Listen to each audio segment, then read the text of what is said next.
Assalamu alaikum everyone, barkanmu da warhaka. Sunana Maryam.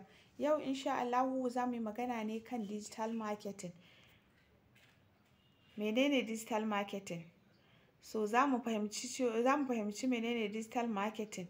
Kun ga digital marketing shine ka tallata hajarka a internet, shine kawai digital marketing, ka tallata hajarka a internet. Wasu wayanda baka sani ba su ma basu san ka ba su siya wannan hajarka. Hajar ya hada da physical products ne ko kuma services. Misali kamar wani ya kira ka ya ce yana saka mishi logo ko yana saka mishi flyer ko website haka da sauransu. To bai san ka ba, kawai a internet ya gani kana talla, shi kuma sai ya order ya ce kai mashi. So wannan shine digital marketing. So amma digital marketing din kala-kala ne. Kamar yadda za ku gani a nan gaba zan muku bayanin shi insha Allahu dalla-dalla. Kuma ga rabe-raben digital marketing nan da za mu bayar. Na farko shine content marketing.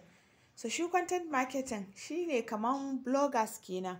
Misali ko kana da website ko kuma kana dai hada wani video haka ko kuma kai rubuce-rubuce. So idan kai wannan ka dora a internet ko ka dora shi a website ɗinka ko a blog ɗinka kenan, ko kuma ka daura misali a Facebook ko ka daura a Instagram. Misali ka yi video kan yadda ake amfani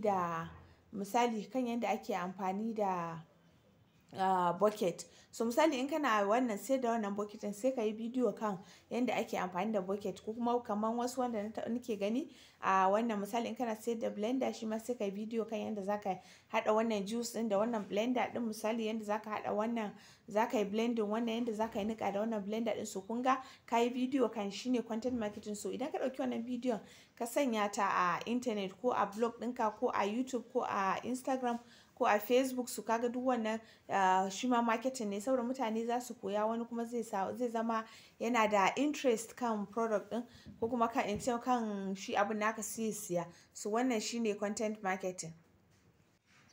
So kun ga mun yi kashi na ɗaya kenan.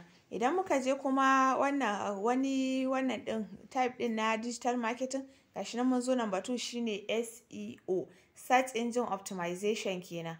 Search engine optimization yana nufin misali idan kana kamar yadda na ce blog din ko a Facebook ko a Instagram ko a Pinterest misali, idan ka sa wancan content da kai, wannan content din da kai misali na kan yadda ake amfani da blender. So kuga idan ka sanya zaka rubuta caption ko description, idan duka rubuta zaka zo daga ƙasa zaka sa misali hashtags. So ka wannan hashtags din da ka sanya ai da su ne wannan din zai yi amfani, search engine din zai yi amfani. Idan an yi searching misali an yi searching blender, zai ga wanda content din da aka yi kan blender sai ya turo ma mutum su result. So wannan hashtags din da ake sawa su ma wannan ne suke fiddo da content ɗinka sama. So wannan shine ina nufin use of keywords kenan. Sannan idan muka je number 3 a cikin digital marketing za mu ga shine PPC. PPC yana nufin pay per click, wata kan paid advert kenan. Kana iya kai paying, misali kai wannan kai misali kai ads ka bada advertisement a Google.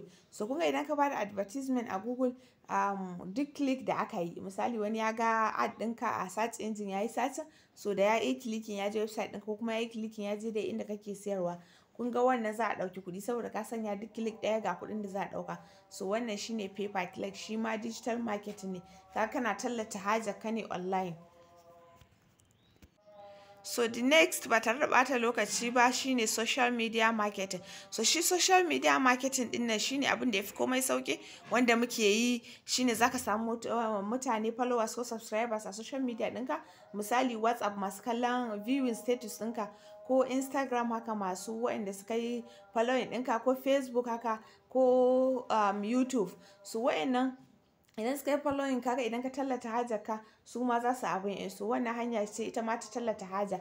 Misali a TikTok, in ga TikTok idan ka je kai bidiyo, cikin bidiyon ka dan saka tallanka ko kuma kai bidiyo kan shi tallan naka, saboda TikTok mafiyanci videos din suna zuwa viral. so zaka ga cewa ka samu mutanen da za su yi order daga gare ka wanda za su yarda da kai. So shine wannan. Da idan kuma muka je number 5 shi kuma wannan shine email marketing. Mafi yawanci idan mun je website za mu ga an ba mu wannan, an ce mu yi subscribe, an ba mu wurin da za mu sa email din mu yi subscribe. So wannan shine hanyar da za ka anshi emails din mutane wayanda suke da interest suka zo website ɗinka. Duk mai interest zaka ga yi subscribe. So wayannan su ne audience ɗinka wanda za su iya siyan kayanka idan ka tallata masu ta hanyar email. Saboda mai already dama suna da interest yasa suka zo website din naka, sannan kuma interest din nasu ne ya sanya har suka sa email din su kai subscribing a newsletter ɗinka. So wannan shi ma kun ga za ka tallata hajar ka ne. So lokacin magariba yayi za mu tsaya a nan insha Allah, ko kuma dai bari in ce in dawo sai mu yi da sauran ɗaya. So the last, idan zan yi sauri haka sharp the last din shine affiliate marketing. Shi kuma affiliate marketing mafi yawanci ana yin shi ne misali kamar a matopop. Idan ka zo ka yi rijista misali sai wani ya ce ka tallar ka ɗauka, ka ce kai aika akwai wani website wanda ake sayar da datan sana da sauƙin kuɗi sosai. Idan ka zo za ka ji daɗin wannan harkar ciniki da su. So ka tallata mana haja musu, idan ya tashi registration din sai ka bashi phone number ɗin da ka yi wannan kai rijista da ita a matopop. So wannan phone number ta shine zai nuna mana cewa kai kawo shi. Saboda haka duk sadda ya siya data kai ma akwai ɗan commission da za a baka misali na 1 naira. So kaga wannan shine affiliate marketing. Affiliate marketing yana nufin ka jawo wani ya siyayya a wani website, idan kuma ya siyayya za a baka commission shi kuma ba tare da an ƙara mashi wani kuɗi ba. So wannan shine affiliate marketing. A nan za mu tsaya insha Allahu. Allah ya sa wannan bidiyon ta amfane ku. Nagode, kada kar ku manta ku yi like, ku yi subscribe sannan ku yi comment. Nagode kwarai da jimirin sauraro. Mu haɗu da wata bidiyon insha Allah.